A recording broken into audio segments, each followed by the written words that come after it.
Hey, my name is Theo Bennett. I'm 32 years old and I own a used bookstore called The Margin on a quiet corner in a neighborhood where everybody knows everybody's business, especially mine. I'll give you the moment first, because everything turns on it. Cora leaned in close at the edge of her sister's engagement party, close enough that I could smell the gardenias she'd spent all afternoon arranging, and she whispered 4 words I'd waited years to hear without ever admitting I was waiting. Come pretend to be my boyfriend, just for one night. I said yes before I'd thought it through. I'd have said yes to just about anything, Cora whispered.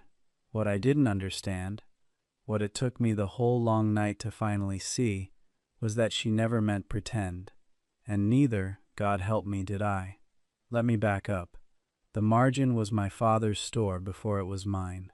Ray Bennett ran it for 30 years. A big, gruff, quiet man who looked like he should have been a longshoreman and instead spent his life among paperbacks. People were always surprised by what he loved. They expected him to push history and westerns. But my father's secret, the one he never bothered hiding from me, was that he loved a love story more than anything else on his shelves. "Don't you give me that look," he'd say, when he caught me smirking at the romance he was reading behind the counter. "The romance section keeps the lights on, and besides, those writers know something the literary fellows don't." He'd tap the cover. "Son, in every good love story ever written, the reader knows before the lovers do. That's the whole pleasure of the thing, sitting there watching two fools who are perfect for each other take 300 pages to notice what's been right in front of them the entire time. You want to scream at the page sometimes." He'd chuckle. "It's funny, watching from the outside. People are blind to their own story, always the last to know what they're in." He died when I was 28. He left me the shop, the inventory, and that one piece of wisdom, and I want you to hold on to it, because by the end you'll see I was the biggest fool he ever described, the last man on earth to know what story I was in. Cora ran the flower shop 2 doors down. Wildflower, the sign said. In faded green paint she kept meaning to repaint. She'd opened it the same year my father died, and from the very first week she'd become part of the rhythm of my days. She'd come into the Margin every morning with 2 coffees and steal the good chair by the window. I'd wander into Wildflower in the afternoons when business was slow, and we'd talk while she stripped thorns and trimmed stems. We closed our shops at the same time. We ate dinner together more nights than not. 2 people running 2 small, struggling stores on the same block, holding each other up. She was the best friend I had in the world. And somewhere in those 4 years, I honestly couldn't tell you which day, I had fallen completely, hopelessly in love with her. If I'm honest, I can tell you the day. I just don't like to.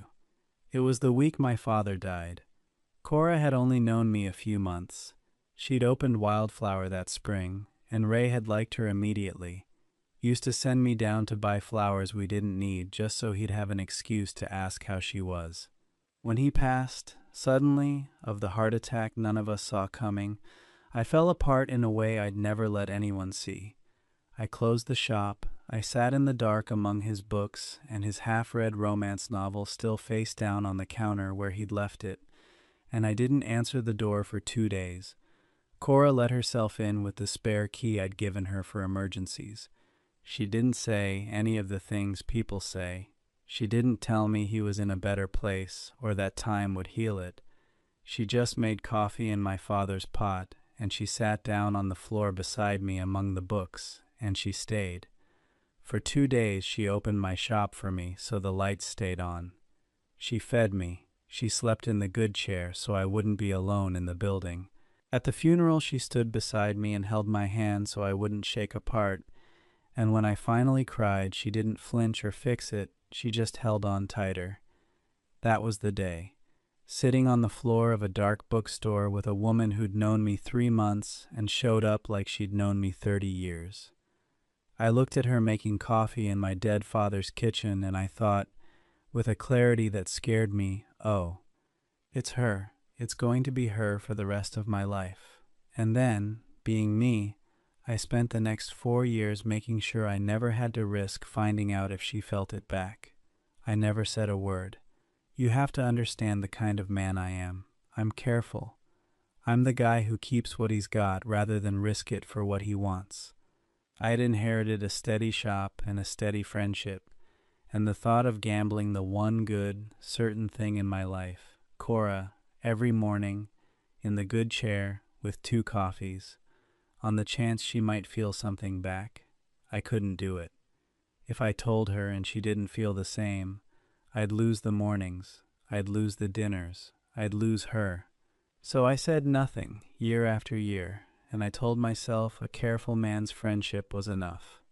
There was one night, that last winter, when I almost broke. The heat had gone out in the margin, and we'd ended up closing both shops early and sharing a bottle of wine and wildflower among the buckets of cut flowers, the 2 of us wrapped in blankets, laughing about nothing. And there was a lull, the kind that opens up sometimes, and she looked at me across the candlelight, with flowers all around her, and I felt the words climb all the way up into my mouth. Cora, I have to tell you something I've been wanting to tell you for years. And they were right there, right on the edge. And then she said, easy and warm, God, I love this. You're the best friend I've ever had, Theo. I don't know what I'd do without you. And the word friend landed on those climbing words like a hand over a candle, and I put them back where I kept them, and I smiled and said, likewise, and poured more wine. I drove home that night and sat in my car outside my own apartment for an hour, furious at myself. And then I got up the next morning and brought her a coffee and pretended the moment had never happened. That was the kind of man I was. I could stand at the very edge of the thing I wanted most and find a reason to step back, every single time. The whole neighborhood, of course, had us figured out long before I'd admit it to myself. When are you 2 going to make it official? Old Mr. Petrakis would ask, every single week, buying his mystery novel. You already act like an old married couple. You bicker like one. We're just friends, Mr. P, I'd say. He'd say, in a way that made it clear he thought I was an idiot. He wasn't wrong. Cora's family was worse. I'd met them over the years at various dinners, and they'd long since adopted me as the man their Cora was obviously, eventually going to end up with.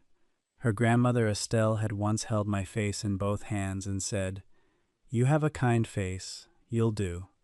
Her mother set me a place at holidays without asking, and every time Cora would laugh it off. Mom, stop, we're not like that. Theo's my best friend. And every time she said it, something in me went quiet and small because I'd decided that her easy denial was proof. If she wanted me that way, surely she wouldn't be so quick and so light about saying she didn't. I had it exactly backwards. But that's the thing about being the last to know your own story. You read every clue wrong. The engagement party was for Cora's younger sister, Mara. Mara was 26 and marrying a man named Brett, the kind of confident, glossy man who corrects waiters and laughs at his own jokes. The party was at Cora's parents' house, string lights in the backyard, the whole extended family, and Cora had been dreading it for weeks. I knew exactly why. I'd seen what those family gatherings did to her, because Cora, warm, funny, generous Cora, who could make anyone feel like the most important person in the room, was, in her family's eyes, the one who hadn't settled down. The older sister, 30 years old, single, running a flower shop that barely broke even, while the baby of the family got engaged to a man with a boat. At every family event, her mother's friends asked, with that particular tilt of the head, whether Cora had met anyone. Her aunts compared her to cousins who were married with kids. And tonight, of all nights, with the spotlight on Mara's perfect engagement, Cora was going to spend the whole evening fielding pity disguised as concern. I'd offered to come as her friend, the way I always did. But an hour into the party, while we stood at the edge of the lights and watched Brett propose a toast to himself, Cora set down her drink, and she turned to me, and she did the thing that changed everything. She leaned in close, gardenias and wine and something that was just her.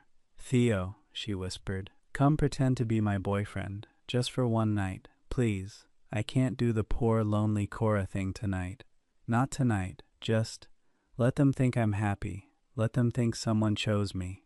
One night, and we'll laugh about it tomorrow. And like the careful fool I was, I heard the word pretend, and I grabbed onto it like a railing, because pretend was safe. Pretend meant I could finally hold her hand and not lose anything when it was over. Pretend meant I got one night of the thing I'd wanted for 4 years, with a built-in excuse from my own heart. Okay, I said. One night, your devoted boyfriend, at your service. Try not to fall for me. She laughed, but it caught, just slightly, in a way I was too busy guarding my own heart to notice. Deal, she said, and she took my hand, and we walked back into the lights together. I understood within 10 minutes exactly why she dreaded this night. Brett's mother cornered us almost immediately, looked Cora up and down, and said, "And what is it you do again, dear? Flowers, isn't it? How sweet. And just the little shop, no other plans?"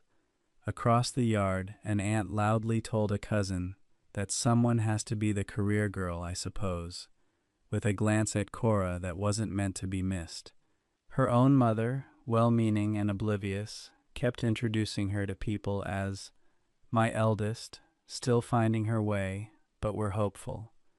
I watched Cora absorb each one with a bright, practiced smile, the smile of a woman who'd been taking these small cuts her whole life and had learned to bleed quietly. And something in me, the careful man who never made scenes, stopped being careful. When Brett's mother asked again, with the head tilt, whether Cora had any prospects on the horizon, I put my arm around Cora and said, warmly, "She's got a flower shop the whole neighborhood can't live without, and she's the most talented person I've ever met, and she's got me, and I consider myself the luckiest man at this party. Did I miss anything on the horizon? Because from where I'm standing it looks pretty full." The woman blinked. Cora went still under my arm, and for the rest of the night, the head tilt stopped, because I made very sure to stand between Cora and every person who'd come to make her feel small. I told myself I was playing my part. I was lying to myself even then. What happened over the next 3 hours, I will never forget as long as I live. We were good at it. Too good. We'd had 4 years of practice being a couple without calling it that. So we didn't have to invent anything. We just stopped deflecting.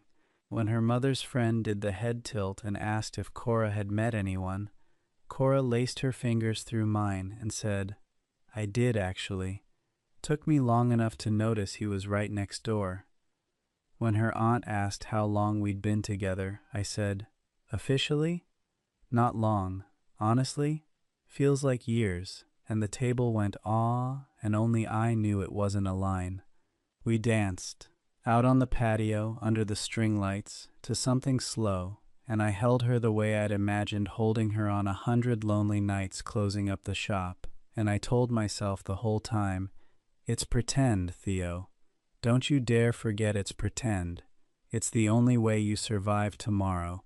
But her head was on my shoulder, and her hand was warm in mine, and she fit against me like the last piece of something, and I had to keep reminding myself, over and over, like a man holding his hand over a flame to stay awake. Halfway through the song she spoke, very quietly, into my collar, where no one could have heard her and there was no one to perform for. "You're a really good dancer," she said. "How did I not know that about you? 4 years, and there's still things I don't know." "There's a lot you don't know about me," I said, and I meant it more than she could tell. She was quiet a moment, then, "Tell me one, a real one, while we're pretending," and I came so close. The words were right there again, the same ones that had climbed up my throat in the candlelight that winter night. "Here's a real one, I'm not pretending. But 4 years of careful is a deep groove to climb out of, and I felt her so warm against me, and I thought of the mornings and the dinners and the good chair, and I lost my nerve one final time. "I hate olives," I said. "Despise them. You've watched me pick them off pizza for years and never noticed." She laughed against my shoulder, but it wasn't quite a laugh. There was something underneath it that sounded almost like disappointment, like she'd held a door open and watched me decline to walk through it.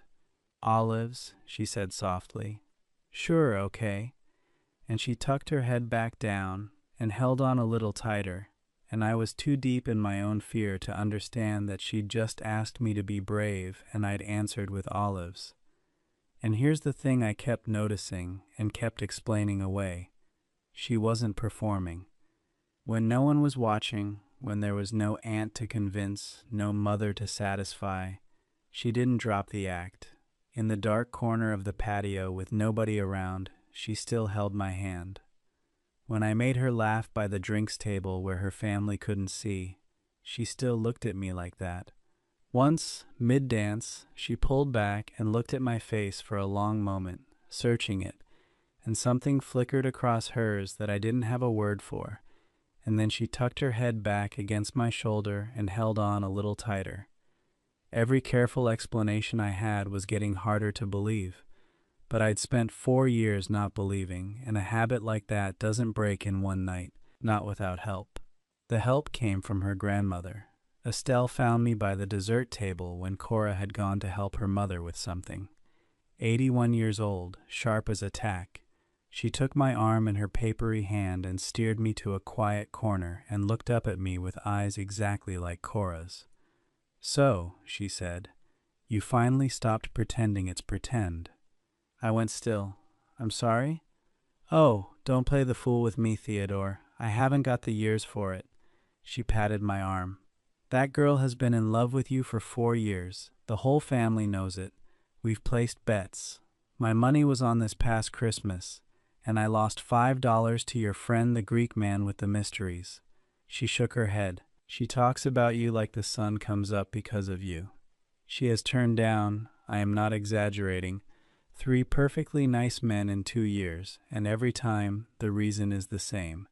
She says no one measures up to her best friend, and then she catches herself, and she says you're just her best friend, and she changes the subject." Estelle's eyes were kind and a little exasperated. "She made up a boyfriend tonight. She could have asked any man in this city to stand in. She asked you. A girl doesn't fake date the man she's in love with, dear. She fake dates a stranger, so it stays safe. She only asks the real one when she's run clean out of other ways to tell him." The dessert table, the lights, the music, all of it went very far away. "She never meant pretend," I said. "It wasn't a question, it was the sound of 4 years of being wrong, falling away all at once." "Of course she didn't," Estelle said gently, "and neither, I'd wager, did you." She squeezed my arm. "My Ray, your father, God rest him, he'd have smacked you on the back of the head by now. We used to talk, you know, when he was alive. He told me once you were the most careful boy he'd ever raised, and that he worried it would cost you the only thing worth being reckless for." She nodded toward the patio. "Don't let it. Go find her. Stop reading the story wrong." I found Cora out front, away from the party, sitting alone on the porch steps in the dark, her shoes off, looking up at nothing. She heard me and made room without looking over, the way she'd made room for me 1,000 mornings in the good chair by the window. "Hiding from your own family?" I said, sitting down beside her. "Just needed a second." She was quiet. "You were a good fake boyfriend tonight, Theo. Mara's friends are devastated I'm taken. My mother cried a little." "You're a hero." Her voice was light, but underneath it was something tired and aching. "Thank you. Really. I know it was a lot to ask. We can go back to normal tomorrow." And there it was again. We can go back to normal. The same light, easy out she'd given me for 4 years. Except now I could hear what was underneath it. The held breath, the bracing, the door left open in case I wanted to walk back through it to safe. She wasn't letting me off the hook. She was protecting herself. The exact same way I'd been protecting myself. With the exact same careful words. 2 fools. 300 pages. The reader knew before the lovers did. And I had finally caught up to my own story. "Cora," I said, I have to tell you something, and I might ruin everything, and I'm doing it anyway because I've been careful for 4 years and it's cost me 4 years. I made myself look at her. I don't want to go back to normal tomorrow. She went very still beside me. Tonight wasn't pretend for me, I said. It hasn't been pretend for me since about a year after you opened that flower shop. I've been in love with you for 4 years, and I never said a word, because I was terrified that if I did and you didn't feel it, I'd lose the mornings and the dinners and the good chair by the window. I'd lose you. So I told myself a careful man's friendship was enough, and I let you laugh it off every time your family asked. And I read that laugh as a no, because I was too scared to read it as anything else.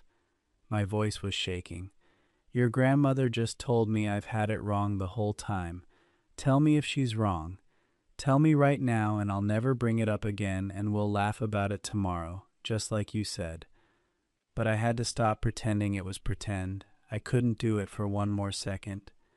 Cora Wilson turned to look at me on that porch step and her eyes were full and she let out a breath that shook the way her laugh had shaken when she'd asked me, 3 hours and 4 years too late. You absolute idiot, she whispered. You beautiful, careful, idiot man. A tear went down her cheek and she laughed through it. Why do you think I asked you? I could have asked anyone. I asked you because asking you to pretend was the only way I could think of to find out if it might be real. I've been in love with you since before I can even remember deciding to be. I've turned down men. I've made my whole grandmother lose bets. I told myself you only saw a friend because you never once tried for more, and I was too scared to risk us by saying it out loud.